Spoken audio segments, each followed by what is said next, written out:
keep you company, they'll keep you sane. On a long bike ride or a slow work day, Megan Van waxing about a playoff race,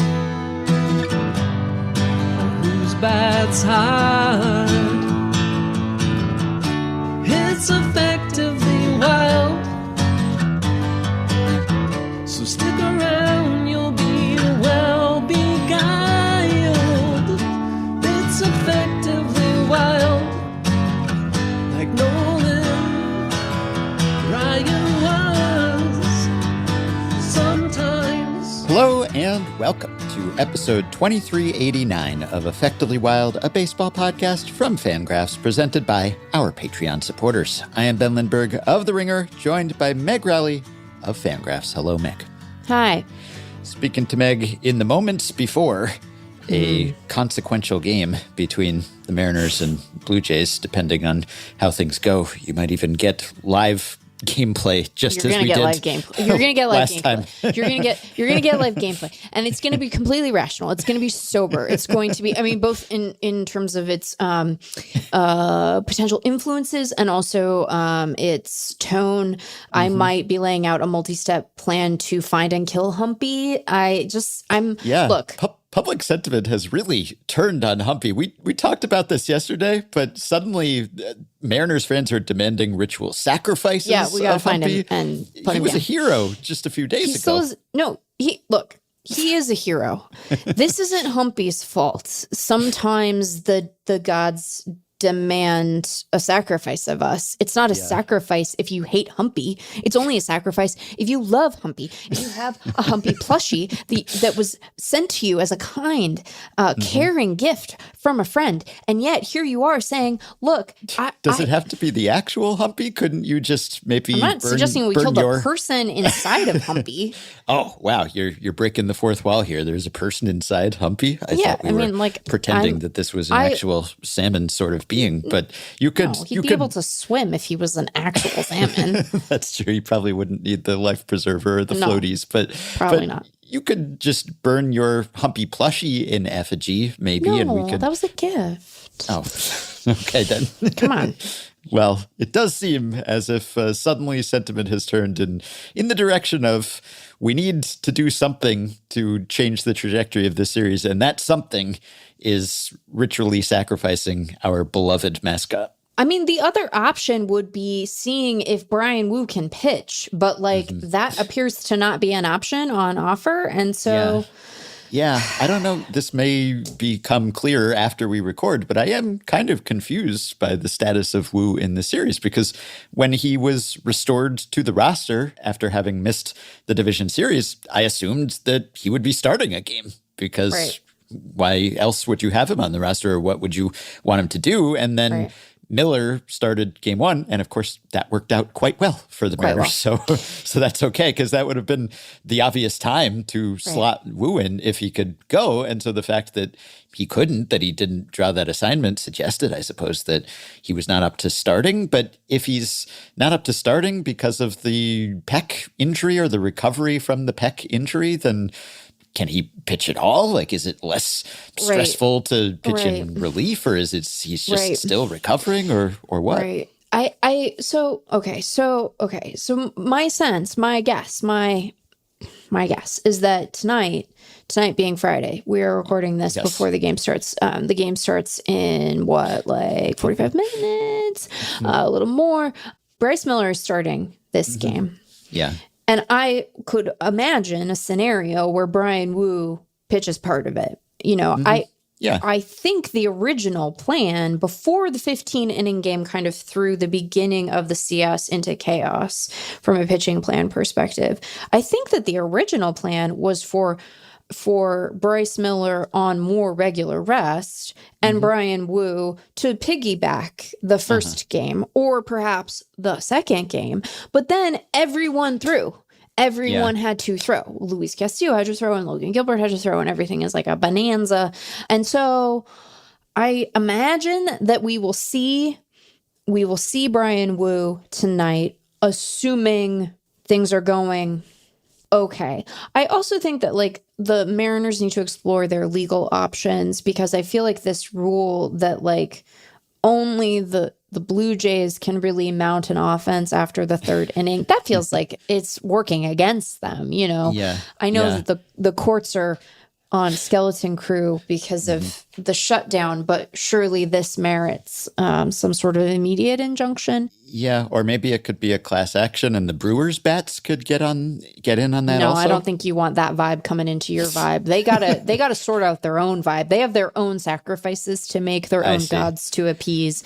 Bernie I think Brewer, it's more you're next. Yeah, I think it's more cheese based is my sense. Or maybe the Barrel Man has to go. Do you think the Barrel Man and Bernie Brewer hang? Like, not again, I'm mostly talking about the people inside the costumes. Anyway, the reality is that, you know, their project is to win 2 more games. That was their project on Wednesday. Yeah. Now it's just a little bit more urgent. There's a little more urgency, yes, of a project. But the project remains the same.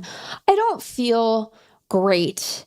And I'm trying to decide how much of that is rational versus not. I know that I feel better than a Brewers fan does right now. And that's quite rational. Yes. As these things go. I do want to highlight for a moment, boy, Jacob Mizorowski, what a performance yesterday. You know, I enjoy watching him so much. I appreciate that, like, you know, there was this huge hype and then there's the All-Star Game controversy, and then he faded in a way that rookies can, particularly when they throw 1,000,000 miles an hour. Yeah. And there was some physical stuff, and there was also just a lot of keeping him on very strict limits and, you know, Super innings strict. counts, and just not wanting to use him seemingly. And so I don't know whether that was a product of him not being 100% or whether him not being 100% was partly a product of the way that his usage was restricted. Because I'm always suspicious of, do we actually know anything when it comes to protecting pitchers? And, you know, the younger you are, the more accepting I am of, yes, let's be careful and err on the side of caution, especially if you throw 1,000,000 miles an hour. But it did get to a point where I'm thinking, like, you know, use him, right? Use him or lose him, or you're worried that if you do use him, you will lose him. But now you're losing him essentially by not using him. But I guess the argument would be, well, we're preserving him for October so that he could do what he is doing right now. Right.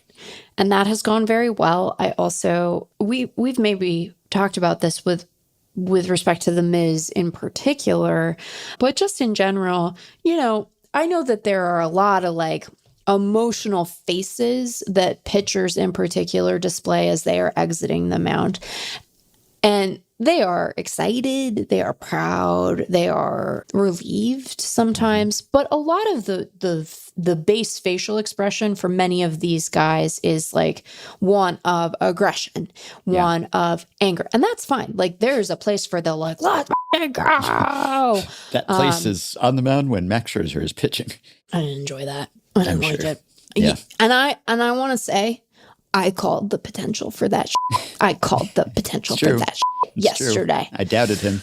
And I was like, that's dangerous. That's dangerous. And I don't even know how like podcast hosts, co-hosts of fans fits into the realm of magic. Again, the rules there seem very arbitrary. It's almost like it's not real. But one thing I enjoy about Mizorowski, and this isn't true of him every time he exits the mound, but very often when he exits the mound and something has gone well for him, an inning has gone the way he wants, he has just like this goofy, happy face. Yeah. And I just appreciate there being, you know, a range in the departing mound face, you know, because a lot of them are either dour or and again, there's lots of stalking off the mound, and the Miz is skipping. He's exuberant. He is exuberant, and he is so fresh-faced, and so that's part of it too, is that he reads young because he is young, and he is smiley.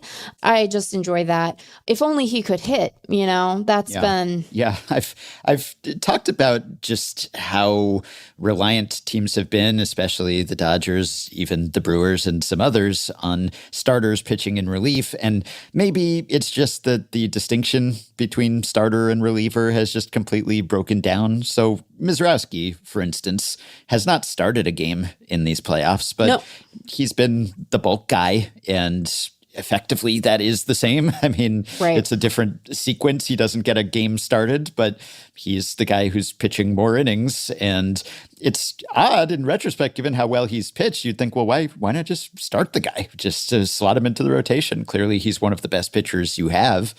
But I guess there are reasons, there are potential advantages to using an opener, which did not manifest themselves in Game 3 with Ashby, but still, on paper, there's something to that idea. And who knows, maybe him coming out of the bullpen, different mentality, different pressure, different prep. I don't know. Clearly, it has suited him. But the Brewers are using, between him and Patrick, they're using a couple of their best pitchers in relief. And maybe I'm just making too much of these almost arbitrary distinctions now between the categories of pitcher. I think part of it also is that relievers just are not used on back-to-back days and consecutive games and days the way that they were even just a few years ago, really. And so if your actual relievers just cannot be used as much in a short series, then you're almost by default going to have to press some starters into service. And then you also have some teams, namely the Dodgers, who just had a surplus of starting pitchers. And so they lent themselves to that, plus the weak bullpen combination. So there are a number of reasons why that's happened. But you see, the Brewers, it's just every day, who's starting? I don't know. We'll find out when the game begins, basically. But then they bring in this completely unhittable guy with all the wipeout pitches just after the opener. And you think, oh, I see. Well, this could have been their ace level starter who was just starting. But no, everything is more complicated now. I feel like the openers have not really worked. Even when they have won the game, I've sometimes wondered if they're really being deployed to optimal effect. I mean, they haven't won any games in this round. I'm aware of that fact. But, they've had to sort of piece it together this whole playoffs. And so I don't know. I've just been wondering, but this is a place where, not the opener piece of it, but the specific deployment of Mizrowski, where I'm willing to grant that we just have imperfect knowledge of the way that they've decided is the best to set him up for success. And, whatever I might think of the particular execution of the openers, his results, Mizrowski's results have been quite good. And so if this is the way to sort of buoy him or what have you, then okay. Again, the biggest issue that they have is that they just have not been able to hit. Yeah, but Brewers pitching has been fine. They've held the Dodgers to 10 runs in 3 games. In 3 games. You'd absolutely sign up for that coming into this series, Yes. And you'd expect that, okay, if we actually do that, we will have won at least one of those games, you would hope. And so Brewers pitching has delivered. Dodgers pitching has been better, of course, and we have sung the praises of Blake Snell and Yamamoto, and Glasnow wasn't quite as good, but was solid. But you would think that Brewers pitching has held up its end of the bargain, and it's the Brewers bats that have just disappeared in combination with the Dodgers dealing. And that's always a difficult thing to apportion the credit or blame there. And I've been thinking about that in the AL series too in the past couple games as the Mariners have gone quiet. Was Max Scherzer really great, or was there a problem with the Mariners' approach, which was what Joe Sheehan suggested in his newsletter, that they should have been really beating up on some pitches and they just weren't, and he was getting tons of whiffs on curveballs, which is not something that he had been doing prior to that, and so it seemed like maybe their approach was backward. But then maybe that's a testament to Max just managing to dial it up a little bit and be his vintage self. So it's always hard for me to say that, that was purely just the pitching being good, because it's so hard to hit. And so much of it is just reactive that I'm less inclined to say that it was a problem of approach because, yes, there can be an approach. Of course, the Blue Jays have been aggressive and they've been open about that. Yeah, you give us something to hit in the first few pitches, we're going to swing.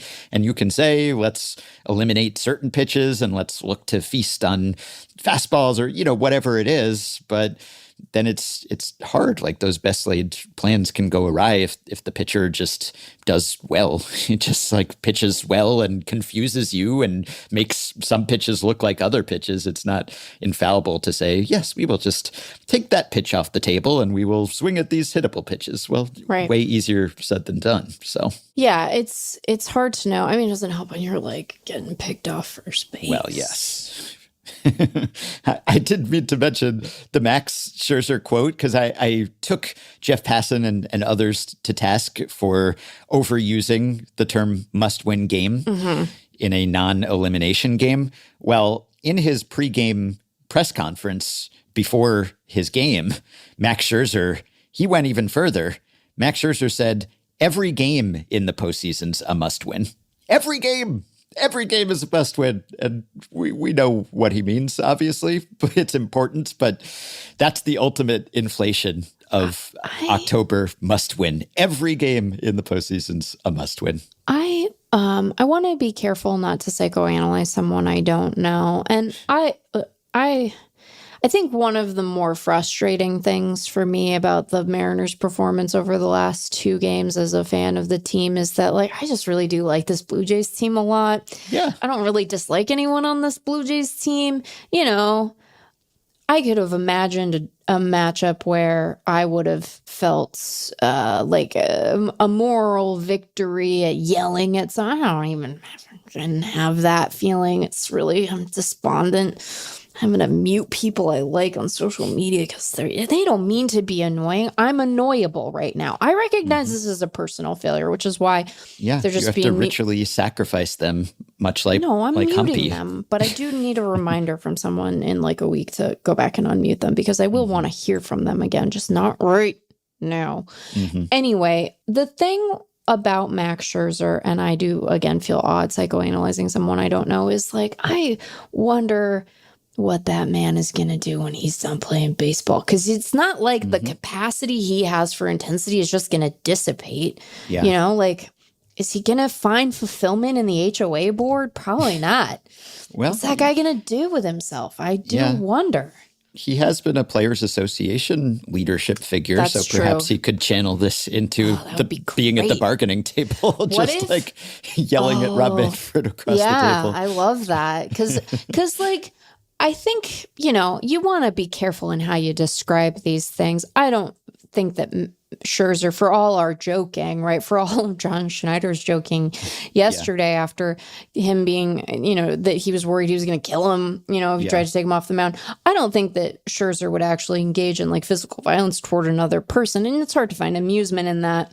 But I do find something darkly funny about the image of him just like looming over Rob Manfred in the context of a labor negotiation. Robbie, I don't think I'm enjoying this particularly much. Yeah, I was thinking about that too. So Max Scherzer did bring must-win game energy to that start. And maybe it's just that when you reach a certain age and all the 40-somethings were showing out on Thursday while the Aaron Rodgers-Joe Flacco duel was going on, Max Scherzer was delivering. And maybe it's as simple as he had 3 weeks off. Right. Maybe that's the secret to success. If they could just have him start every few weeks. So that means Brian Wu should start the rest of the postseason games for the Mariners. Yeah, maybe so. Or maybe it doesn't work that way when you're in your 20s. But that was kind of a throwback.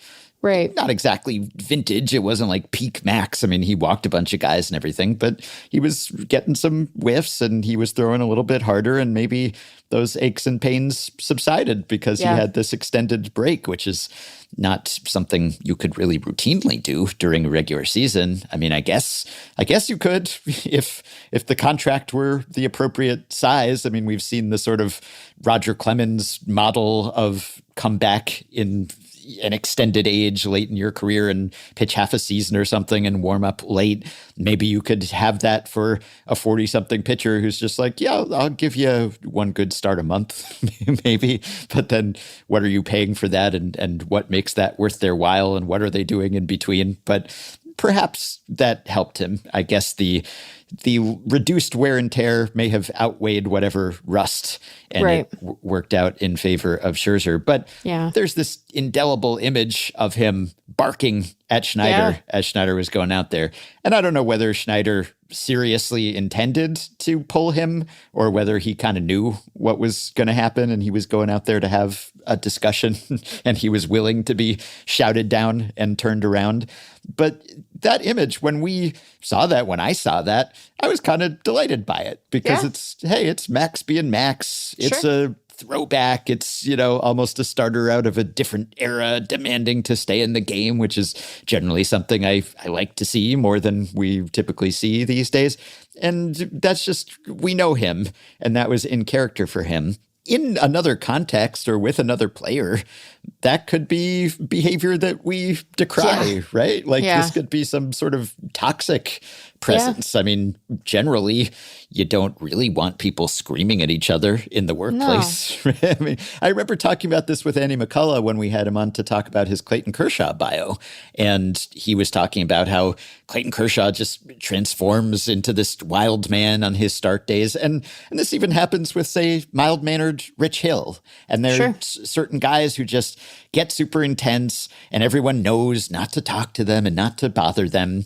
And I think I said at the time, like, okay, clearly that has worked for Kershaw, but is there an element of this that this is just like different rules apply? And, that's how it is in baseball. That's how it is in all walks of life. If you're a star, maybe you're going to be treated a little bit differently. But the whole, like, I'm a genius at my thing, and so I get extra leeway and everyone will tiptoe around me. And is that essential to your success? Are you thriving? Are you great at your craft because you're stalking around and you're yelling at people or no one can talk to you?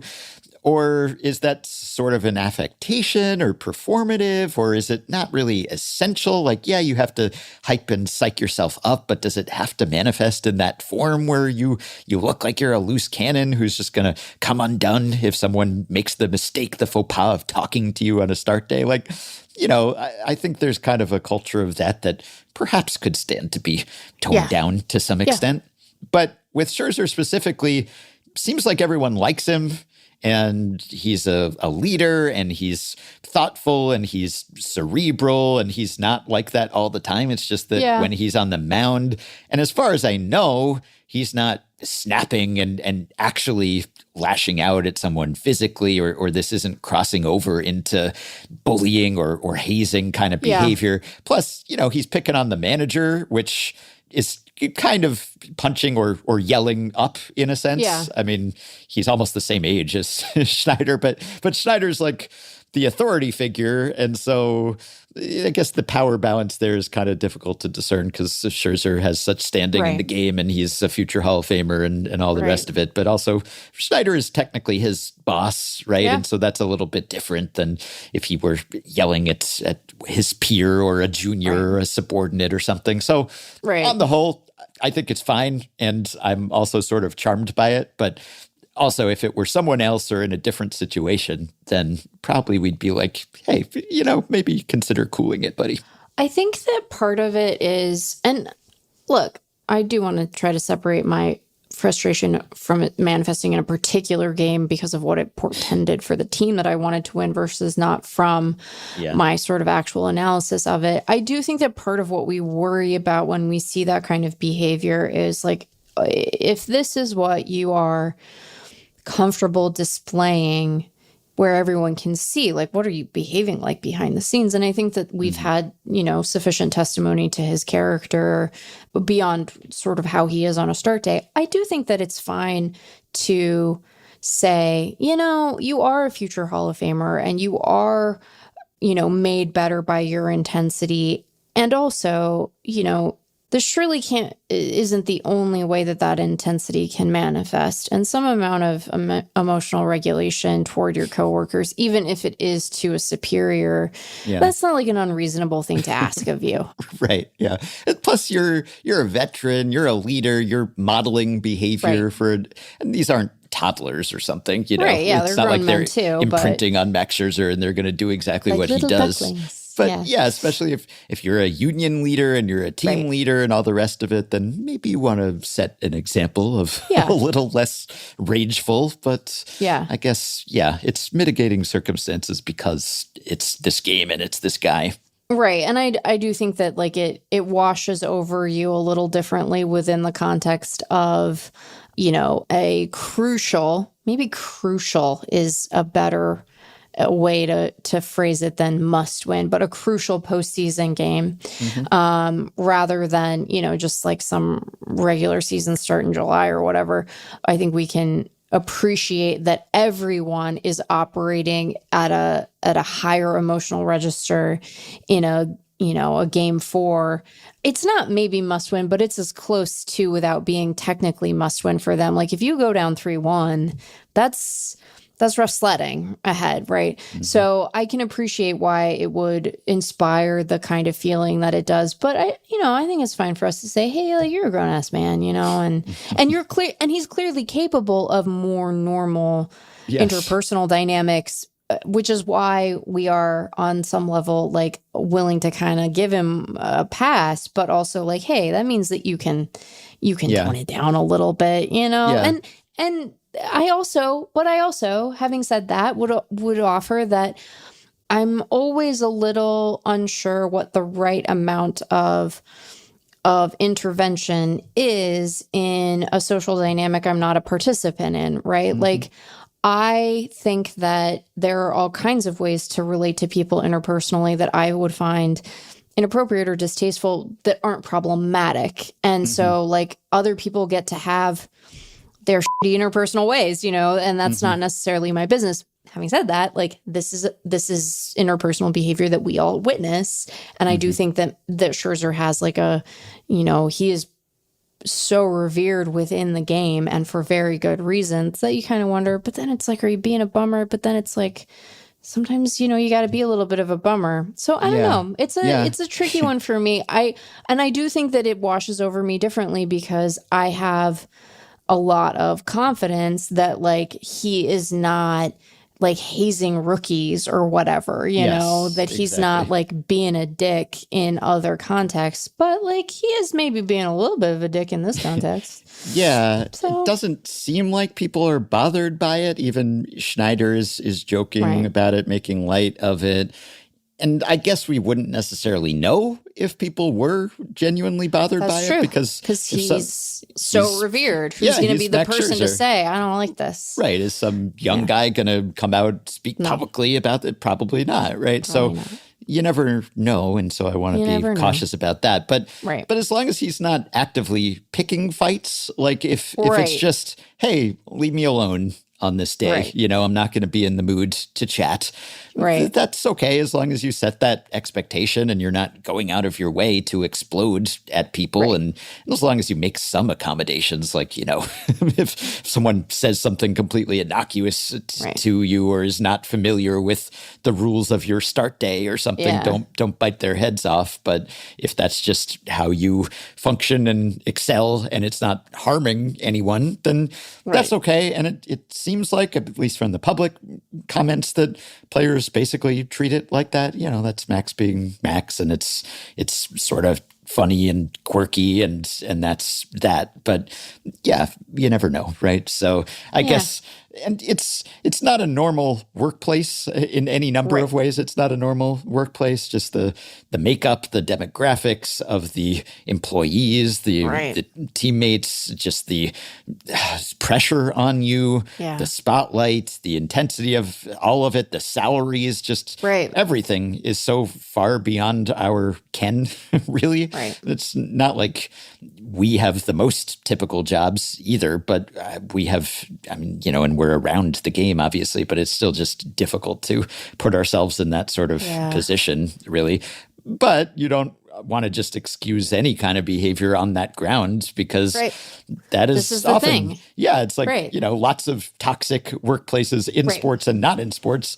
That is trotted out as the excuse. It's like, well, the normal rules don't apply to this because of this circumstance and that circumstance. And no, even if it's an outlier, that doesn't mean that you can't still have some standards. Right. And this is what I'm trying to get at. Like, I want to be clear that I'm not comping his behavior on the mound to this. But like, for instance, the practice, which we had said we weren't doing anymore, and then like a lot of other things we're seeing retrenchment on, of having rookies dress funny on the plane, fine. But they were dressing funny on the plane by dressing as women. And we stopped doing that, in part because team social media people were like, hey, look at this funny thing. And we were like, but okay, so like the vibe of this actually kind of sucks. And like you have female employees and you're like denigrating them by making them women. And so then what do you think of women? And like we weren't doing it anymore. Yeah. And now apparently we are. And we shouldn't. I would prefer we not do that. Like we don't have to. We can pretend that the world will be different 3 years from now. Anyway, all of that to say, like that is a behavior and a workplace ritual that took place away from the purview of the public for a long time. And I would still have said isn't great. And that the league has a vested interest in saying you can do a little light hazing of rookies. You can make them dress up funny. You can't make them dress up funny in this way, right? Like this is a bad workplace environment to set. You want to make them go to Starbucks in their uniforms. Like I think the hazing thing is like weird, but like that's largely harmless. But we can have lines around this stuff, even if it isn't our workplace, even if it isn't our culture. And so this is like the thing that you're trying to like feel your way through. It's like everything doesn't have to be about, for me, everything doesn't have to be to my standard, but we can still have standards. And so you're always trying to feel out where that line is. I do wonder, like, part of this too, and not that we should like, grant exemptions or anything, but like part of this too is like Scherzer has just been around for so long and he came up at a time. Yeah.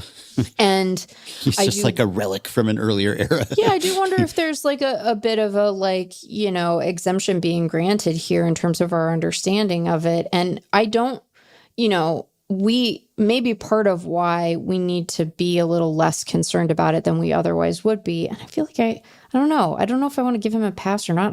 I don't find myself bothered by it, so I'm not trying to like artificially. Yeah, that's the thing. Lest it seem like we're concern trolling or excessively fretting or hand-wringing. I'm not actually bothered by this, really. I'm just kind of interrogating, why am I not bothered by this? Why am I not bothered by it? And I think that part of why I'm not is that like I think that there has been the game has already rendered a judgment about how it wants people to behave in this context and has largely seemed to say, nah, that's not right. Like, I don't see young starters doing this. No. And so I think that's part of why I'm like not really all that fussed about it, because one, I don't think that it is inherently objectionable behavior because of how precise he is in directing the like confrontational energy. It's like, it's to his pitching coach, it's to his manager, it's not to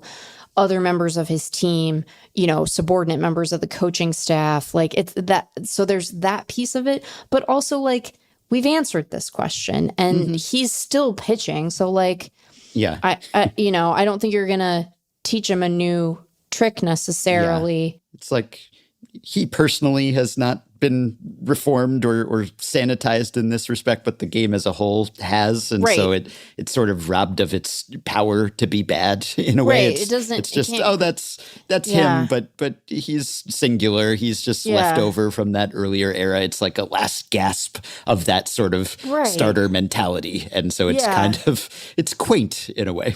Yeah. And I think that like one of the things that the game, and we see this across pro sports, right? In the men's and women's game.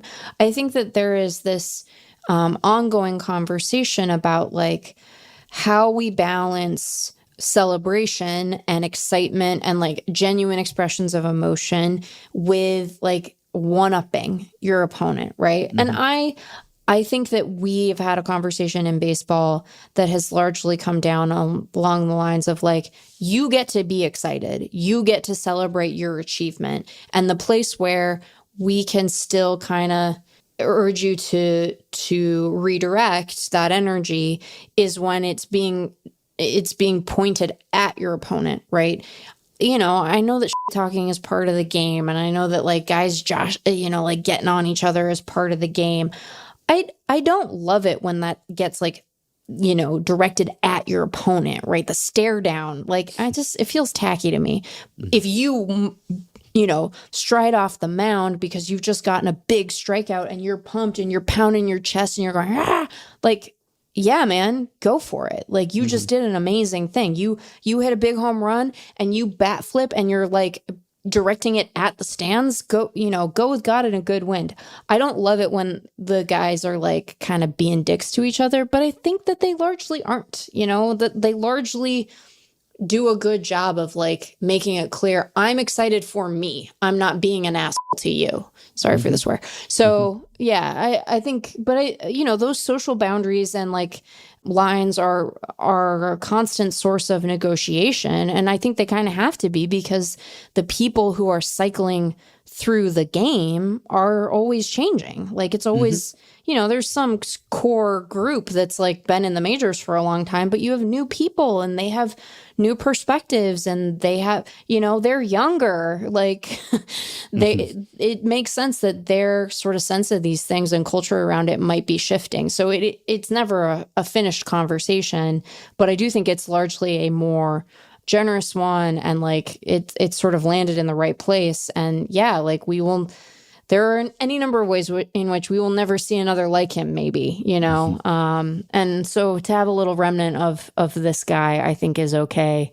Provided he doesn't like, you know, slug John Schneider. I also always have to be really careful because I'm from Seattle and a fan of Seattle sports. John Schneider is also the name of the Seahawks GM. And so sometimes I will tweet about one and people are like, why don't you like Blue Jays manager? And I'm like, oh no, I don't have anything to say about his input into the draft. It's fine.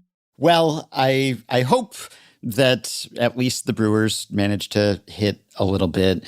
You know, I enjoyed seeing Scherzer's performance. I'm sorry for your sake that it came at the expense of your team, but I have enjoyed the way that the Blue Jays and the Brewers seemed to set some of that baggage aside that they were carrying coming into the playoffs. Just the whole, they have underperformed in the postseason and suddenly their bats disappear and the offense dries up and they make quick exits, or, you know, in the Blue Jays case, they can't win a game, right? And it just can't advance. And they seem to conquer that. The Blue Jays just stomping all over the Yankees in the division series round, and then the Brewers putting on a show at least for the first couple games against the Cubs, and then managing to stick it out.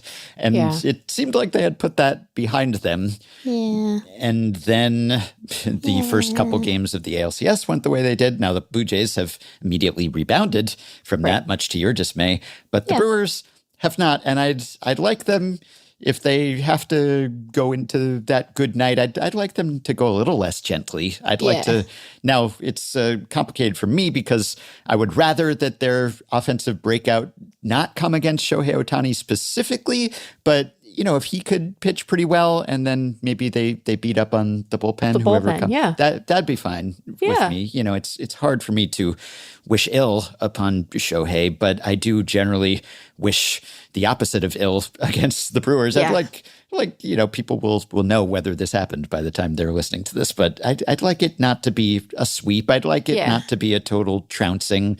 I'd like the Brewers at least to show what they're made of, because they're made of very good baseball players and pretty good hitters. And you know, their offensive weaknesses have been exposed here in the sense that they're not hard hitters. They're not sluggers. They're more BABIP and speed and, you know, high batting average and just making more than the sum of their parts sort of thing. And that's why the Blue Jays, I think, have an edge on them offensively, because the Blue Jays high batting average, even better strikeout rate, but also can really put a hurting on some pitches and can hit the ball a long way. And that has not been the Brewers' strength, obviously. No. They have guys who can hit home runs, and sometimes they hit plenty, but they have not done that. And so it has exposed their lack of hard-hit balls, their lack of barrels. This was the knock on their offense. Right. They just, they do some things well offensively, and then they combine that with good defense and good pitching, and the whole is a very good baseball team. Yeah. And so I'd like them not to go out looking like less than a very good baseball team, because I believe that's what they are. I just wish so strongly that Smoltz was on that series instead, because I wonder if maintaining the cognitive dissonance would break his brain in a way that would allow for a breakthrough. Because the Brewers are John Smoltz's platonic ideal of an offense. And to be clear, I think that offense is better than the run production they have mustered against the Dodgers. Yeah. Having said that, they are on the brink of elimination in part because they have not been able to square up the baseball, and they have not been able to hit it hard. And this thing has been happening to me, Ben, where let's imagine a girl, we'll name her Reg Mowley, and let's pretend for a moment that she has an unblacked out MLB TV login. It doesn't matter where it came from. And so she just watches the games in MLB TV, despite it being the postseason, and it's fine. And she can overlay without having to worry about syncing or any of this nonsense. Nice. The Mariners radio feed. Let's pretend that exists. This thing has been happening to Reg, where reliably in the 7th inning, the alternative radio feeds stop working. It's always in the 7th. And I am going to do a big swear, and Shane should bleep it, but I want everybody to be ready. I want you to feel the force of this swear coming through the microphone. What the is happening in the 7th? Because here's the deal. I don't mind Joe Davis. I think Joe Davis is a good broadcaster. I think he's plateaued a little bit. Anyway, it doesn't matter. Why am I having to listen to John Smoltz talk about the lack of value of the home run when, one, I am watching the Blue Jays hit home runs against the Mariners in T-Mobile, which is hard to do when it's 55 degrees out at first pitch. Never mind what the temperature is when the game is concluding. What is happening? What is it about the 7th inning? Is there some trick? Am I fooling? Is right, Reg Mowley? You. Yes. Right. What a wonderful world it would be if this were you that we were talking about. If this were me. But, yeah. What is happening? What is happening to her? What is she doing wrong? What transgressions has she committed either in this life or a past one that she's then having to listen to? Yeah. Anyway. I don't know. In this scenario, how many times would Reg have heard the definition of Oppo Taco and have been reminded of a Mike Piazza quote after September 11th? It's just an entirely uninteresting quote by Mike Piazza. That's the thing about it. It's not a good quote. It's a nothing burger. It's just word salads. I want to be careful that I'm not being a little insensitive here. I feel like they were what is a quote that happened after 9/11? It'll be meaningful to people because of the tragedy. And it's sure, but the quote also has to be meaningful. And then you have the dissonance of I am meant to have reverence for this quote because of its proximity to tragedy, which again, I'm not trying to make light of. But then the rest of the ad read is delivered. I don't know who's doing the ad read. I can't tell what gal it is, but in the most upbeat way. Yeah. And I'm what is your grand unified theory? This is do you want to hear a crazy expression that I'm about to drop on the podcast? What is your grand unified theory of 9/11 in this moment, MLB? Am I meant to be coming from a place of reverence for lives lost? Or am I supposed to be upbeat at it's so unhinged. It's the nostalgia for when baseball healed the nation or something. Right. I simply could not tell you, Ben. I simply couldn't tell you. Yeah, it's very odd for people who don't know what we're talking about because they're not listening to the radio broadcast.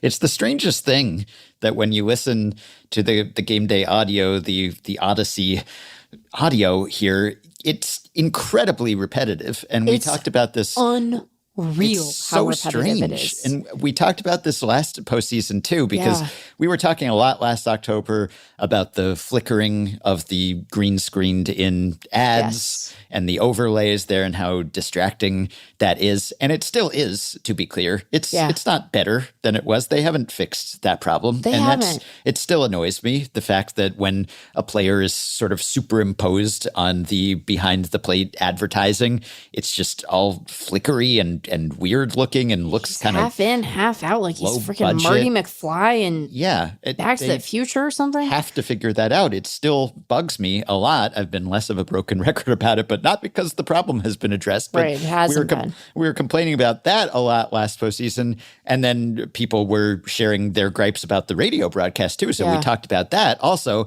the way that it will sometimes go to the ad break before the inning is over, before the broadcasters sign off, or return late and miss actual action. But then also the fact that between innings, you hear the same promos over and over and over every single inning break. It's incredible. It's so strange because you'd think there are people listening to this. You'd think that they would want to advertise something like or even just promote different products.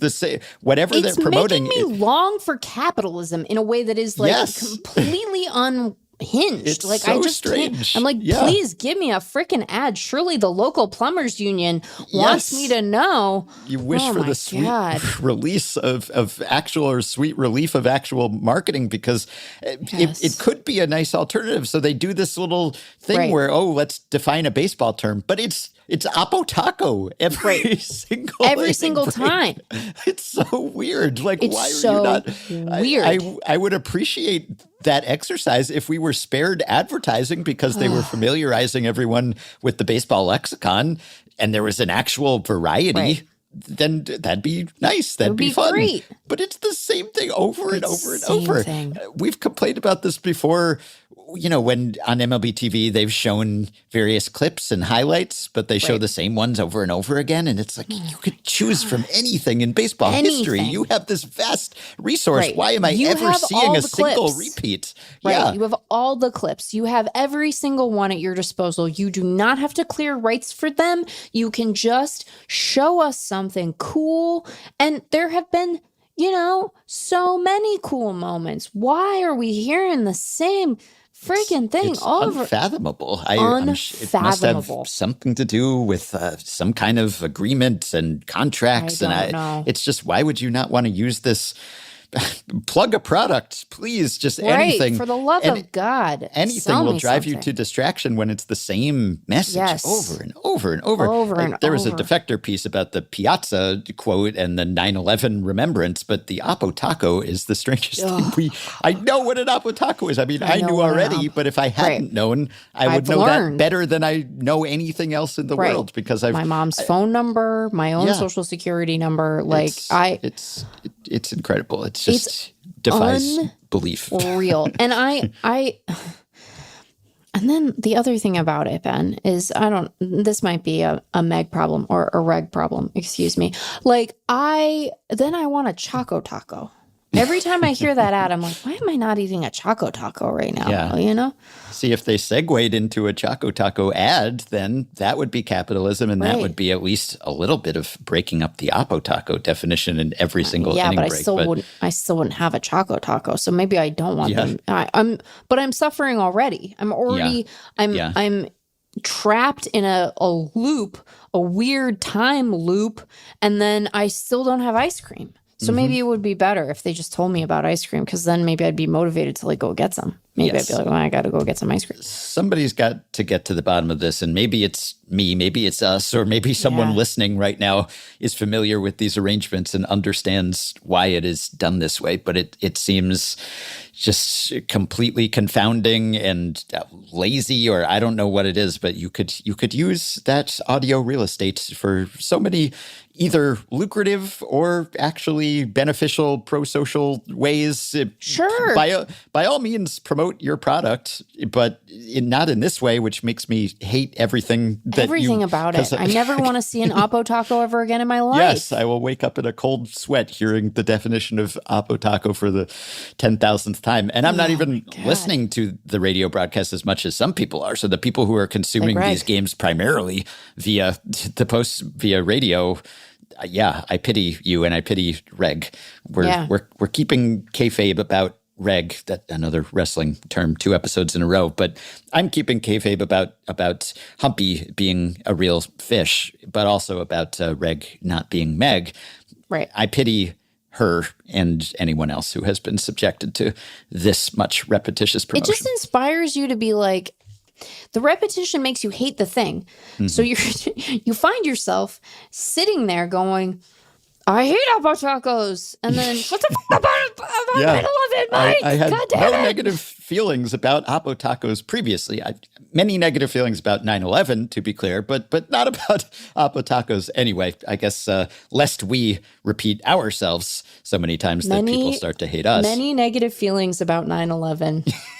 Yeah, what a sentence. I want to go on the record that is the case, just in case my position was just in case unclear. It wasn't clear. Yeah. Anyway, opposed. What I'm saying is I want the Brewers to at least go down swinging and actually connecting with something when they swing, not swinging and missing, but actually hitting some balls hard. That would be. Oh my God, is this game about to start? Yeah, we're about to. If you liked the little taste we had last time of Meg narrating play-by-play from the Dodgers game, then you might be about to get a bit of that. Though maybe she will just go silent for the rest of this episode. You're like, that is also possible. I'll just do a monologue while you. Is the reg there? Quietly curse over there. Yes, I would like to share my location. Okay, I'm going to mute so that I can not blast game audio. Yes, or blasting Oppo Taco onto this podcast potentially too. All right, so we'll see what happens. Obviously, next time if one of these series or both of these series has or have been completed by next time we pod, then we will. Came in time to see Leo Rivas get picked off again. Yeah. Look, there were some bad plays there, obviously. Bad base running plays. Rivas getting picked off. Yeah, the nailer one, the last out at third base. Of course, the thing that you're never supposed to do, especially in that situation when you need base runners and runs. And then Scherzer with his first pickoff in 9 years. Yeah, so they were sloppy, and maybe it wasn't the best approach, but credit to Toronto as well. Yeah. So we'll see. We'll return and recap as soon as the dust settles on these games and these series. And, of course, we'll have plenty of World Series previewing to do when the matchups are set. I already want to die, and it hasn't even started yet. Help wanted this series. Oh, Oh no! Why did I volunteer to? Oh boy! You're morphing into. Here's what I can't understand. Here's what I can't decide about. I need your opinion on something. Dan Wilson looks like he wants to throw up. I need your feedback. So the advisability of me going and doing this is maybe making itself clear, as in it isn't advisable at all. But so like I had designs on if the Mariners were to advance to the World Series, like going and covering some games in person, because like, and so like, but I haven't bought a ticket home yet, and I was like, oh, I don't know what to do, and like the refundable ones are like so much more expensive. Like it was adding like $300 to my round trip to do refundable, and so then I was like, oh, I'll wait and see. And then I was like, before game 3, I was like, if they win tonight, I'll buy a ticket. And then they didn't, and so I haven't yet, and I'm like, it is. Again, as we try to understand the boundaries of Magic and like its purposes, is the fact that I haven't bought the ticket the reason that they've lost? Is it like showing a lack of faith? It is. I don't think that's the reason, but yes, it is. I don't think that's the reason either. Evincing a certain lack of faith, but yeah, you got to go if you can, if you have the opportunity. I think it would make podcasting more difficult probably, but also it is it would. But I take my mic. Yeah, once in a lifetime opportunity, at least once in your lifetime thus far, hopefully not the rest of your lifetime, but seeing the Mariners in the World Series, that has not happened previously. So I went on Toronto radio earlier this week and I was asked about like, what does it feel like to have them on the precipice of this? And I was like, well, the thing you have to understand is that like a lot of people have died since the last time the Mariners were in the ALCS. There's some dead air after that. That's an effectively wild comment. That's less a sports radio comment. Yeah, but I was like, it was good to have something else to think about than the baseball game during that 15-inning one, like, life and death and the passage of time. So anyway. Yeah. Well, I saw something in the bandwagon on Friday that I wanted to bring to your attention because I quibble with it. So this was Zach Kreiser was writing about something that was told to him. And Zach writes, I was talking to a Dodgers fan last night who, after admitting a fondness for the Mariners, seized upon the salary cap chatter and sketched an interesting emotional counter-argument about his favorite juggernaut. The Dodgers, he noted, lead with stars who arrived as something approaching cast-offs. I would I would question the term cast-off, but what it means is transplants, right? Okay. They came from elsewhere. Not cast-offs. I'm sorry. They were not cast-off. Mookie Betts famously, I guess you could, if one wanted to make an argument, but anyway. Yes. Yeah. They came from elsewhere is the point. So it continues. Yes. Betts was famously or infamously traded away from the Red Sox. Freddie Freeman was abandoned by the Braves. That's, that's kind of true. They moved on, right? Yeah. Shohei Ohtani, well, everyone wanted him, but the beginning of his career was deflated by the Angels' incompetence. The Dodgers were a safe haven. Max Muncy was a waiver claim. Teoscar Hernandez arrived on a pillow contract after a down season. His narrative capabilities flagged when he got to the pitching staff that has helped LA take a stranglehold on the series. But, he had me for a minute. And Zach says, I do wonder if the Dodgers place themselves in the lineage of the core four Yankees by winning back-to-back World Series, how the baseball public will respond. I don't wonder. I'm pretty certain how the baseball public will respond. It's already responding that way. There will always be fans who line up to rail against the most financially powerful teams, against the perpetual title contenders. But the individual movie villain energy that felt so easily placed upon the heads of those Yankees doesn't feel as natural on Betts or Freeman or Ohtani. Sure. And there's not a George Steinbrenner lightning rod figure to put a face on any evil empire sequel. The salary cap battle will happen. The Dodgers would be a key piece of it, but I'm not sure the fans will really turn on this core. Not yet, not like the Yankees. Yeah. I disagree. I think they will and are and perhaps already have to some extent. But now this is partly just Dodgers fan brain saying, how could you hate our wonderful guys, right? Yes. I think that's probably the Dodgers fan speaking to Zach, who's saying, how could you hate these guys? They're so lovable, and other people will not see it that way. I agree that on an individual level, these are likable players. And I don't know that the core four that the Yankees were necessarily unlikable. I mean, I was a Yankees fan at the time, so I'm subject to the same bias.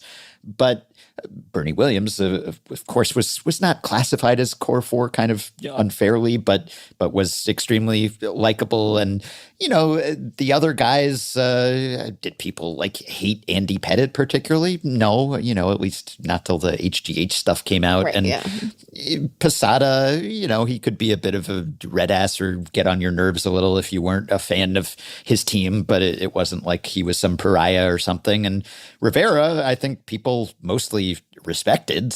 You hated to see him pitching against you in a big moment, of course, but he wasn't that hateable, really. I mean, he was implacable. He was just the Terminator. You couldn't reason with him, the bad Terminator, not the nice Terminator who ends up being an ally. But he wasn't a nice Terminator. No, he wasn't. He wasn't helping. He wasn't, Arnold, where suddenly he's your ally, but he was more of, the Terminator. He was a good Terminator. He wasn't a nice Terminator. Yeah, exactly. Right. Yeah, I guess, he was more of the Robert Patrick than the Arnold, but it wasn't like you hated him. You kind of had to hand it to him, I guess, as much as you were sick of seeing him being on the mound in these moments. And then Jeter, I think, was generally likable, except for the fact that his accomplishments and his persona and all the rest of it was so blown out of proportion. And he was a great player and a Hall of Famer and all the rest, but he was so lionized and there was just so much hagiography and everything that it became kind of sickening if you weren't a Yankees fan, or frankly, even if you were sometimes, where it's like, look, he's great, like we don't need to make him into a deity of some sort. He's a really good baseball player. But all sorts of mystical powers of leadership and winning and clutchness were constantly attributed to him. So that rubbed people the wrong way. But I think what makes this Dodgers core actually less likable than that Yankees core is that those guys were homegrown.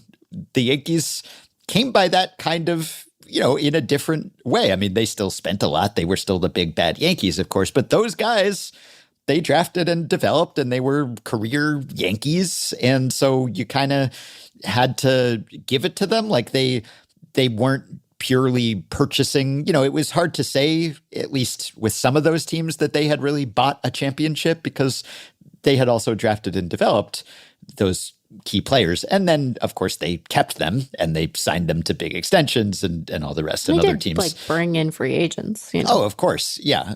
But to the extent that those teams were identified with that core homegrown, that collection of players who propelled them into being a dynastic team, in contrast to earlier eras, like the 1980s Yankees, who were good, but never really gelled and often were just signing the biggest name and the highest price guy. And let's go get Dave Winfield and let's go get Reggie, or, that's the 70s. But right, you were just constantly going and getting Ricky Henderson, whoever the star was established elsewhere.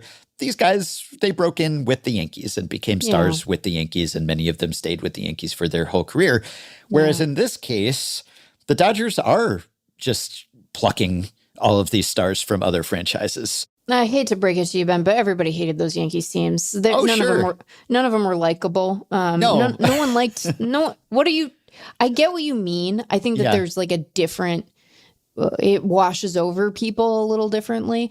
But here's the thing about it. You're just going to find a reason to dislike the team that spends the most money and is really good. You're just going to find it. Or even if they don't spend the most money, if they win every year, you're still going to dislike them. Maybe it'll take a little longer, but eventually you're going to get sick of them. And the Yankees, though, look, there's just a whole historical thing with the Yankees that it's not as if you're ever evaluating a Yankees team in isolation. It's always part of this storied tradition and all the championships past and everything. And so you're already sick of them if you're not a Yankees fan because of that.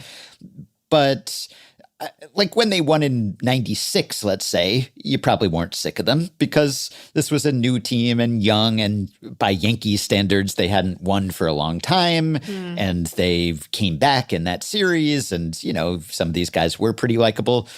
But then, they win in 98 and 99 and 2000. And yes, of course, by that point, you're sick of them, absolutely, and you hate them.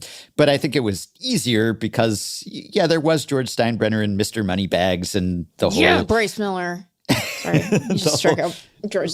No, by all means, please just interject anytime. What a fascinating little artifact we are about to leave to people. Yes. And look, sometimes you just have a bunch of meetings back to back to back to back to back, and then they get delayed, and it's like when the first appointment at the doctor's office takes longer than everybody thought it would, and then the entire day is blown and you're missing lunch, and then you have to pod, because you can't pod tomorrow, you have to pod today, and we're gonna live stream anyway. Yes, this is like a little taste, a little preview of the live stream for Patreon supporters that will have already happened, the first of them, but there's another one coming up in a week or so when the World Series is going on, so you can still sign up, Ned Carver tier or above, join us. Yeah, but yes, this is a little sneak preview of what the live streams are like, except with your anxiety ratcheted up to 11. Very high. Very high. The point is, Freddie Freeman was beloved by Braves fans while he was with that team. Mookie Betts was beloved by Red Sox fans. Shohei Ohtani was beloved by Angels fans and also generally, I guess, by baseball fans. There wasn't really a reason to root against him as long as he was with such an inept team. Just on the Ohtani part, I feel bummed out by how many people make jokes about the gambling stuff with him still. It bums me out. Too. Yeah, I don't like it. Anyway. It's tired, I think, but... Yeah, it hasn't stopped. But even putting the gambling stuff aside, once he took that money, which he earned, and if anything, made it more team-friendly than he had to. And once he went to the favorites and hopped on that front-runner bandwagon, basically, there were people who were always going to turn on him, and that has happened. And even if they don't personally loathe him, they don't root for him anymore. They root against him, and I understand why, because you don't want his team to do well, and you're just sort of sick of it. So I think that the Dodgers, at the start of this run that they have been on, they were more likable, partly because they just hadn't broken through. I don't know what you were. That was almost bad. Never mind, it's fine. Partly because they had not broken through yet, and they hadn't won since 1988, and they had a bunch of early playoff painful exits. Yeah. So that made people a little less sick of them. And also, they were a much more homegrown team at that time. And I've written about how the composition of their roster and its homegrownness has changed. They've gotten so much less homegrown. It's much less guys drafted and developed by the Dodgers or reclamation projects whom they plucked off the scrap heap. You know, they're very... No, it's just a double. It's fine. But I get a double. It's fine. I'm just going to keep talking while you make sounds. I understand. It comes with the territory here. But they are now not likable because they have morphed into mercenaries, essentially. I mean, you know, there are still some homegrown guys and some guys who are holdovers, but what they have done is they have gone and done, you know, Thanos collecting the Infinity Stones, and they've plucked other franchises' famous and beloved players, and they've put them in Dodgers uniforms. And if anything, I think that makes them less likable. I don't know that Red Sox fans hold the Dodgers responsible for trading for Betts. I think they hold the Red Sox responsible for trading him away, rightly. And the Braves, like, they moved on, and they clearly weren't going to retain Freddie under any circumstances, and they were just going to move on to Olsen. And Shohei, well, can you really blame him for leaving the Angels at least? But that's what they've done. They've shopped at the top of the market now, and they have gone and gotten the best players of NPB and the best players of all these other franchises. And that's quite hateable, I think. Even if you don't hate Shohei Ohtani or Mookie Betts or Freddie Freeman, I mean, how could you hate Mookie? He's delightful. But the fact that they all did go to the Dodgers and decide to stay there and sign big contracts, et cetera, they're hateable now. I don't think they're any less hateable. If they repeat, if they win the World Series this year, they're not any less hateable, even if they're likable on an individual level. I think that you're right in some respects. I do think you were like discounting the ability of fans of other teams to just find a reason to dislike the team they're primed to dislike, whether it was the early Yankees clubs you're referring to there, or the current iteration of the Dodgers. Like, ask a Padres fan how they felt about the Dodgers before this crop came in. It wasn't better, you know. They weren't like, oh, we actually think they're sweet as can be, and now we're furious because they have Freddie Freeman and Mookie Betts. No, they hated them. They hated them. They hated them. Yeah, I don't think they were as hated generally, though. I think by your direct division rival or the person who's keeping you out of the playoffs, sure. But I think that those Yankees teams were hated by everybody, though. Yeah. Sorry to inform. Yeah, that's right. That sweeper is good. That's a good...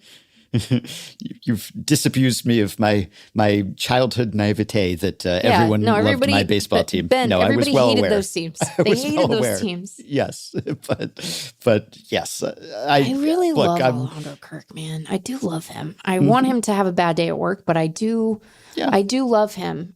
They're a likable team. It's so annoying. If it was the Yankees, for instance, just to pick up team out of my mind space, like, I would be able to just be like, but I like this. I like them.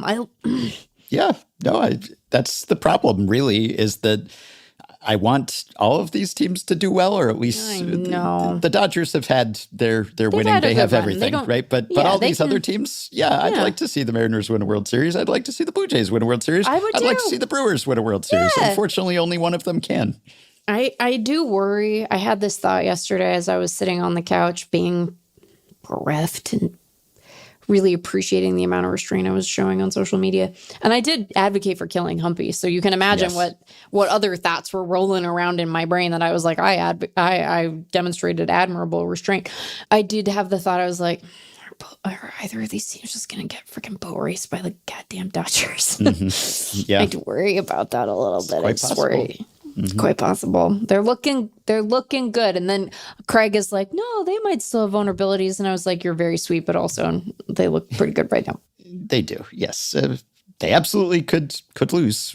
Sure. They definitely could. I don't think they're unbeatable or anything. And they could go back to their old ways of not hitting with runners in scoring position and bats coming up empty and you go cold in the wrong week and you're done. And that could happen to the Dodgers. But it is hard to see them the first few games, this performance that they've put on against the Brewers, and say.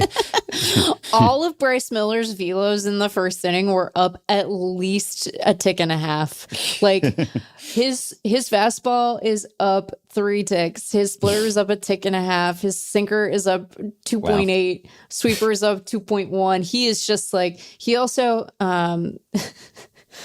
he has a Bible verse like cited on his cap, and I got nervous for a second, but I think it's fine because he has Isaiah 6:8 on his cap, and that is, then I heard the voice of the Lord saying, whom shall I send and who will go for us? And I said, here am I, send me. And I'm like, that's confidence, Bryce. I like it. Yeah. I like that confidence, my guy. Yeah, I'm not sure that's the mindset the Mariners had. I think their mindset was, let's send Woo if we can, and if we can't, I guess we'll send Miller.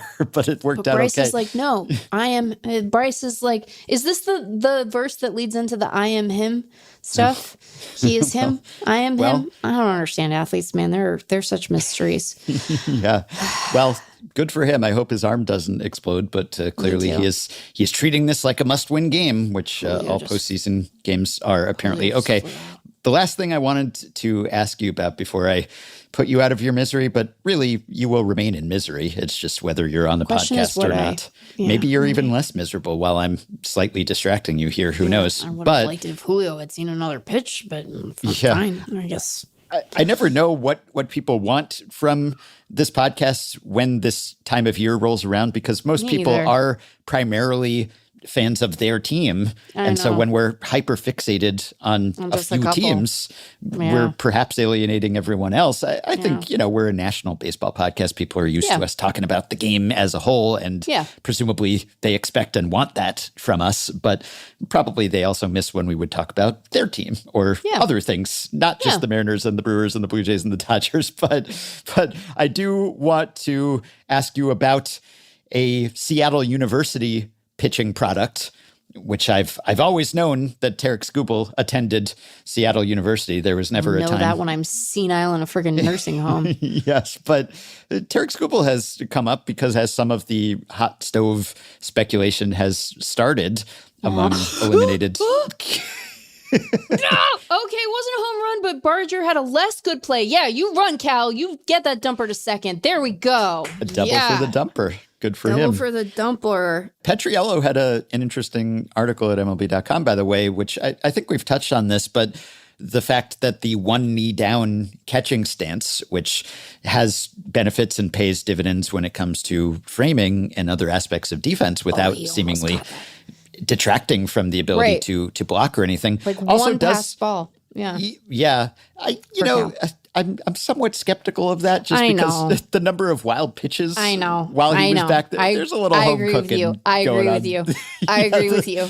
That was my thought too. I was like, sure. Yeah. We'll let that slide. Granted, he plays a lot of road games too, but there's something. And he's good back there. I don't mean to say he's not, but yeah. Yeah, I should stat blessed that it's like when you certain basketball players, there was like the study, I think it was Tom Haberstroh maybe did the, like when Michael Jordan won Defensive Player of the Year, it's like, is that a turnover? Like, is that a block? Like some of that, at least in the past, before it was more standardized, you could kind of cook the books a little bit for your hometown hero. I'd like to study, and perhaps at some point I will, just what's the typical ratio of wild pitches to passed balls? And is Cal's out of the ordinary this season and in prior seasons? Just saying. The distinctions between wild pitches and passed balls are always a little hazy and nebulous and kind of arbitrary to begin with. So, it doesn't bother me that much. But because that is one of the fun facts that's trotted out there to burnish the legend of his legitimately excellent season. I don't know. Yeah, anyway, that's fair.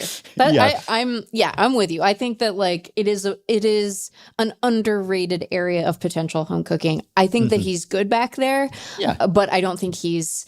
I mean, his only pass ball was in the postseason. He didn't have a regular season pass ball. That's wild. That was not a strike, sir. It wasn't. He called that a ball. It was 0 patch balls in the regular season this year, 39 wild pitches. That's extreme. The ratios in previous seasons for Cal, Julio. I agree. 5 to 9 pass balls to wild pitches, 3 to 22, 3 to 31, 5 to 27. And then 0 to 39. So I don't know. I'll look for what are the most out of whack ratios. So wild pitches to pass balls. How much of an outlier is that really? And then maybe if I'm really feeling industrious, I can watch all of the wild pitches when Cal was behind the plate. I was going to say, pull a Meg and go do some very deep film study that takes you 2 weeks to write up. Yeah, how many of those are kind of questionable? Anyway. The Seattle University pitcher that I am invoking here. Oh, why did I bring up Cal? Because Petriello's article, the one knee down stance, which has benefits defensively, also seems to have benefits from a fatigue standpoint because it's just not as much wear and tear on your knees, on your haunches, if you're not fully crouching, but you're just doing the one knee down.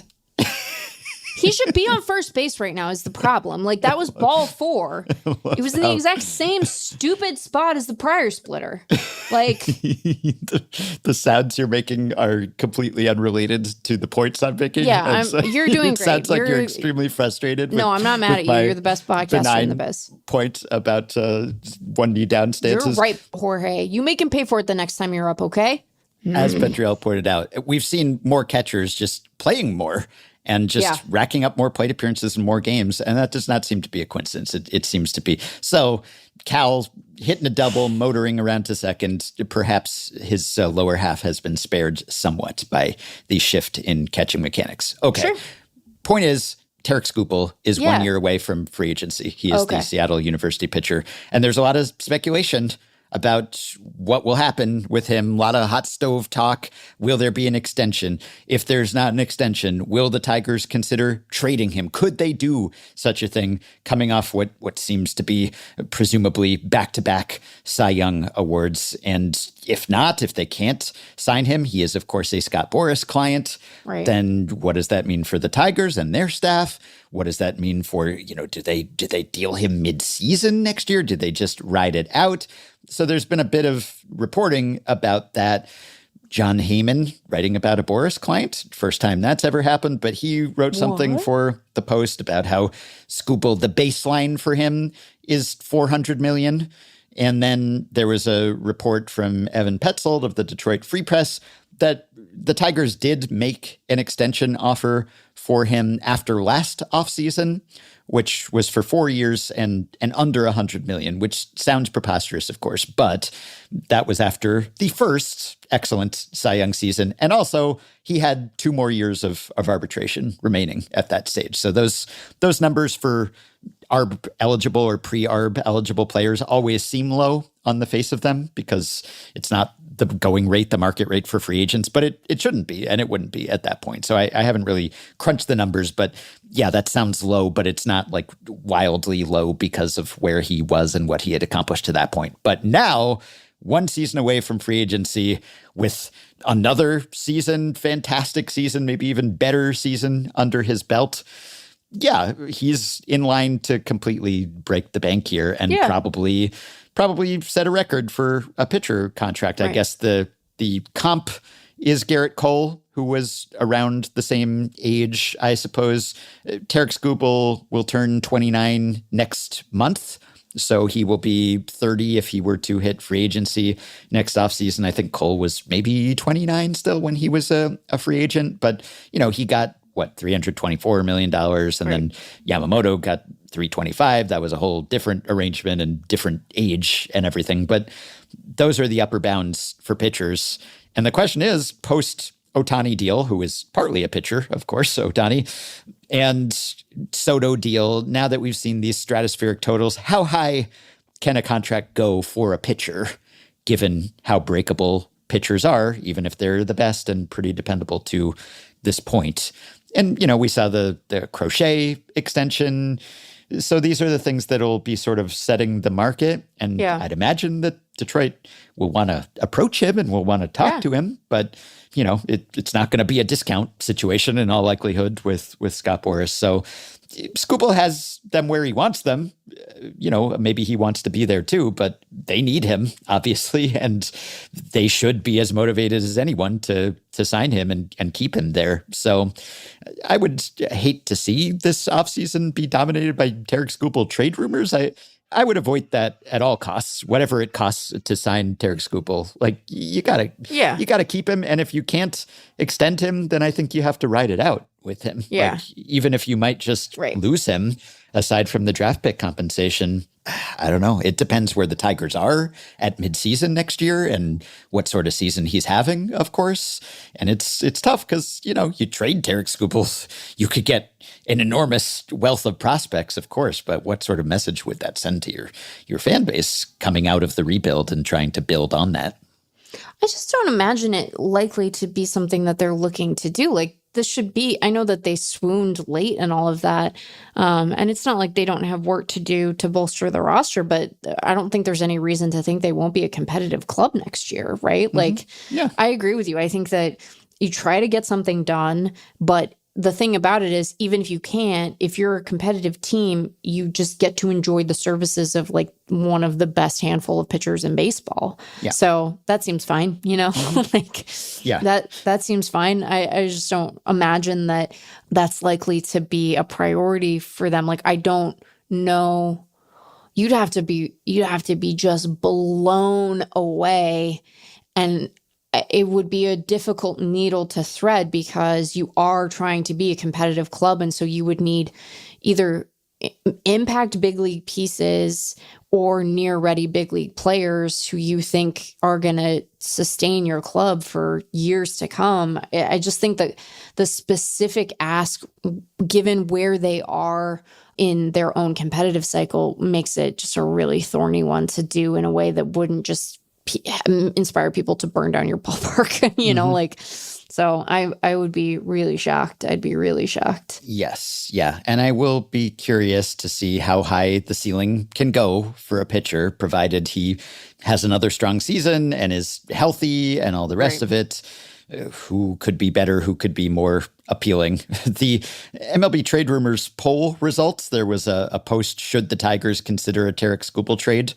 And no one, but only 55 to 45 or so. God. So I don't know if that's just this is GM brain. Yeah, this is that's basically what it is. It's like a terminal case of GM brain. Being fantasy baseball pilled or whatever it is, maybe. You don't have to do that. You just or don't buying have to into the whole we can't afford to keep our players. Only the Dodgers can sign someone, basically. So.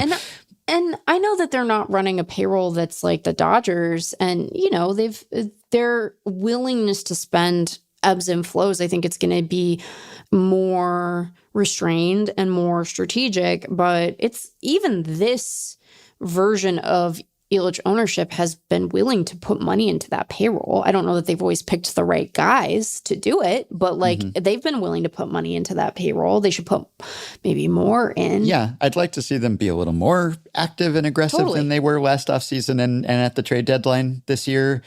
But they should. I mean, they're as motivated as anyone to have Tarik Skubal. They have some payroll room, competitively speaking. They need him. They're coming out of a down cycle. This would be a big moment to step up and say, yes, we can be players for this sort of superstar. It's also just, here's the state of Tigers' payroll after this year. Cobb's a free agent. Glaber's a free agent. Rafael Montero, Tommy Kahnle, Chris Paddock, Kyle Finnegan. You have Seawald with a mutual option, which I'm sure they'll decline. Flaherty has a player option, which he will probably... Oh, little Leo Rivas. Holy Moses. Okay, look, you're not forgiven, but like you're doing the work. You're doing the work to be forgiven. What a nifty little play that was. Mm-hmm. Are you watching this game? Yeah. Okay. With a little less personal investment than you are, but yes. Oh, look at that. Oh, he is we, and you do root. Yeah. Luis is like, where was that energy yesterday? Flaherty, I imagine, will exercise his player option, which I think they'll probably be fine with. And then you have a bunch of ARB guys. Like this, it would be bonkers. They have right now their estimated luxury tax payroll. And granted, that is before Riley Green is about to hit ARB for the first time, and Torque, and they have, Skubal is going to make I bet Tarek Skubal is going to make some good money on arbitration next year. But, this isn't a particularly expensive roster is my point. And they have room to maneuver, and they have very little on deck after 2026. Even Baez will be in the final year of that contract in 2027. They are going to have room to maneuver if they want to. I can't get over that little Leo Rivas catch, I did see a post on Reddit, which was the latest email exchange or purported email exchange with Rockies owner Dick Monfort. Oh, God. Where someone wrote to Monfort and suggested trading for Tarek Skubal. And Dick Monfort responded, I assume this is legitimate, but allegedly, maybe there's kind of a meme format aspect to this, but he does legitimately answer fan emails, so it may very well be real. And the response here is, thanks, Kevin, we'll see what happens. So he's keeping the options open. Maybe one of these GMs that Dick Monfort is interviewing will pony up and trade for Tarek Skubal. Do you think that the commissioner would let that trade go through? Just keep him out of the hands of this organization. I think that he might step in. I think it would be bad for baseball. Skubal in Colorado, that's bad for baseball. I think that it would require intervention. If anyone is altitude also, they don't have the here's the hilarious thing. Yeah. They don't have the guys. No. They don't have the guys. Of course not. No. They don't have the guys. They don't have the guys. It's trolling, I think, to some extent. But good-natured trolling. And sure. It's like the Updike line about Ted Williams. God does not answer letters. Dick Monfort does. He will pretty reliably answer emails, which is amusing, to say the least. It's I can't believe that you are talking to me about a hypothetical Tarek Skubal trade to keep me from watching this game with my full attention. That is... I understand it is not your fault. I don't think that you're not trolling me. You're not punking me. And my meetings going along is why we are podcasting at the time that we are. So it's like, this is entirely my own doing. But I just want us to step back and think about the fact that you're like, no, we need to talk about a Tarek Skubal trade that will never happen. Yeah, no, probably not. It shouldn't happen this winter, at least. If the Tigers' late season scuffles continue and they're out of it, well, we've seen them appear to be out of it at a trade deadline and then end up not out of it. But if everything goes wrong for them early next season and they're way out of it and they have made a competitive offer, a really sincere, good, appealing offer to Tarek Skubal and have been rebuffed, only under those circumstances would I say, well, all right, I guess get what you can for Tarek Skubal as a rental post All-Star break or post trade deadline. And, there's always the option that you could bid for his services in free agency, of course. Right. You are allowed to try to re-sign players even once they've hit the free agent market is one of the funny things about them. Yes. Okay, I will let you stop talking about Tarek Skubal and focus fully on the Mariners. I'm not sure if that's considerate of me or not, whether I should actually keep you talking. I don't know. This might actually be better for you, but... I don't know. Yeah, I don't know. But I do know two things. One is that at some point during our live stream, I will want to... consume an adult beverage. And in order for that to be a good choice and not a self-destructive choice as a 39-year-old, I need to eat something. Yeah. And so I should go so that I can have little nosh before. You can start the sake whenever you feel like it, but yes, by all means. Of sake. Maybe that's the thing, though. But I mean, I have beer in the fridge. Maybe that's why the Mariners' fortunes have soured. You have run out of sake. Well, on Wednesday, I didn't drink anything during that game. Did I? I don't remember. I definitely did on Thursday, and then they lost, and I still had sake. So yeah. What do you make of that? Like Humpy, damned if you do, damned if you don't. Sometimes. No, I think he needs to die. Like, I'm sorry. He needs to die. It's not his fault. And again, it will be a sacrifice because we love Humpy, but I do worry that he needs to die. Randy, stop swinging at that stupid slider. I wish you the best. I will talk to you again soon. All right. And we will talk to everyone else a little later. Well, editor and producer Shane McKeon joined a portion of our Patreon live stream, and here's how he described the end of the episode you just listened to. I just finished editing tomorrow's episode. Sorry. It's a real interesting time just because it was recorded immediately before the Mariners game started. So the last half hour, Ben is talking about whether the Tigers will trade Scooble to the Rockies, and Meg is watching the Mariners game and just slowly losing it. It's it's really unlike anything I've ever heard broadcast before. I think we're really breaking new ground.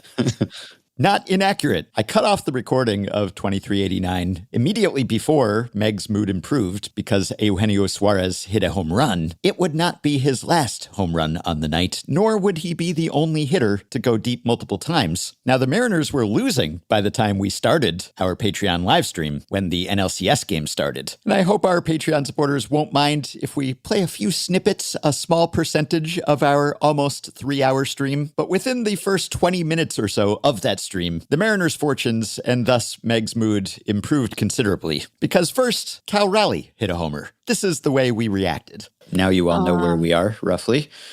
We'll issue reminders every now and then, or you'll be able to tell based on our reactions. Speaking of reactions. Did he get it? Oh! Hot diggity dog. A big dump. Oh. Sorry for spoilers for anyone who's behind. You beautiful man. I'm so sorry if I was really loud. I'm so sorry if I was really loud. Less loud than I expected, if anything. Oh, well, I'm trying to, I am a professional. And then, not long after, Suarez went deep again. And I can't. Did he get it? Did he get all of it? Did he get all of it? There it goes. Oh my gosh. Oh my gosh.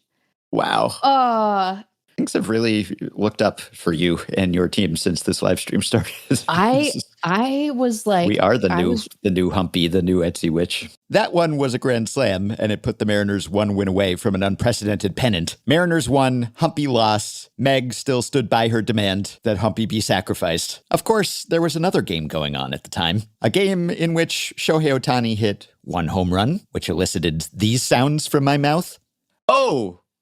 Ooh! Wow. Not long after that, I mused, because he's been struggling so much at the plate, if he does just have himself a day here and he's off to a good start with a homer and a walk and a couple scoreless innings, it would be pretty cool if he could just get rid of the postseason struggles all at once in one game on both sides of the ball. And then he hit a second home run. Oh! How are we out of sync again? I'm still looking at umpire. Oh my God. Did that leave the stadium? Oh my God. Wow. Holy. Wow. Well, Ben, you wanted a signature game, and I think you got one. 469? Wow. Jeez. Wow. Goodness me. And finally, he hit a third, by which time we had been joined by Craig Goldstein of Baseball Prospectus. I saw it in the chat before I saw it. So there it is. Jesus. Oh my God. Oh wow, what a cool thing. Oh, I'm sorry to any Brewers fans listening, but what a cool thing, man. This is ridiculous. Like, it's just 99 ridiculous. Down and in, and he right. That wasn't a bad pitch. To center left. Wow, that's so great. Messed up. That's great. So yeah, it was quite a night to be live streaming when Ohtani had his signature game, or his latest signature game. What even is the Ohtani game at this point? Is it the WBC final? Is it the 50-50 game? Is it this one? 3 dingers, a walk, and 6 scoreless innings on the mound with 10 strikeouts? Doesn't get much better than that, unless maybe it were in the World Series or in a closer series. I'm happy that we happened to be streaming on that night so that we could capture for posterity our real-time reactions to both the Mariners' comeback and Meg's resulting exuberance, and our awe at watching that display from Ohtani. Those are not the normal noises we emit on the podcast proper. The Dodgers clinch a pennant, and Ohtani checks off another box on his career bingo card, a legendary postseason game, arguably the best single-game postseason performance. And one we couldn't get from him last year when he was not pitching. The NLCS MVP, for all intents and purposes, based on his performance in a single game. And yeah, you know what? Fair. In that game, Ohtani basically beat the Brewers by himself, single-handed, except that he used both of his hands. He throws right, he bats left. He beats the Brewers both ways. One more live stream to come. Next Friday, World Series Game 1, Shohei Ohtani will be playing again. Not sure we can guarantee the same fireworks on that stream, but hey, sign up, join us, find out. And you know, as mad as you might be that Shohei Ohtani joined the bullies of baseball, the sports supervillains, the Dodgers, we do get more moments like that, because that was what we were lacking. With the exception of that WBC standout moment, we didn't get to see Shohei Ohtani on the stage when he was with the Angels. He could have had a whole career like Mike Trout, where we were deprived of October Ohtani. And at least this way, we get to see the best player being the best at the biggest moment, which in isolation is good for baseball. Whether it's good that it's accompanied by such Dodgers dominance, well, that's a separate conversation, which we have had and will have again. But man, rarely have my wildest dreams been fulfilled more than they have by Shohei Ohtani's career. I feel bad for the Brewers and the Blue Jays, but this is tremendous content. If you'd like to help us keep making tremendous content here at Effectively Wild, you can support the podcast on Patreon by going to patreon.com/effectivelywild, as have the following 5 listeners who have already signed up to pledge some monthly or yearly amount to help keep the podcast going, help us stay ad-free, and get themselves access to some perks. Lee, Josh Romans, Donovan, Isla Findley, and Adam Bradley. Thanks to all of you. Patreon perks include, well, access to the aforementioned playoff live streams, monthly bonus episodes, potential podcast appearances, personalized messages, prioritized email answers, discounts on merch and ad-free FanGraphs memberships, and so much more. Check out all the offerings at patreon.com/effectivelywild. If you are a Patreon supporter, you can message us through the Patreon site. If not, you can contact us via email. Send your questions, comments, intro and outro themes to podcast@fangraphs.com. You can rate, review, and subscribe to Effectively Wild on Apple Podcasts, Spotify, YouTube Music, and other podcast platforms. You can join our Facebook group at facebook.com/group/effectivelywild. You can find the Effectively Wild subreddit at r/effectivelywild, and you can check the show notes at FanGraphs or the episode description in your podcast app for links to the stories and stats we cited today. Thanks to Shane McKeon for his editing and production assistance and accompanying us on our live stream. Thanks to all of you for listening. That will do it for today and for this week. We hope you have a wonderful weekend, and we will be back to talk to you early next week. When I'm riding the bus or going for a walk, one strap on my head, then listen to people talk. I want to hear about baseball with nuance and empathy and stats. Yeah! Don't want to hear about pitcher wins or about gambling odds. Only want to hear about Mike Trout hypotheticals and the texture of the hair on the arm growing out of one's head. Gross! Give me Effectively Wild. Give me Effectively Wild. Give me Effectively Wild.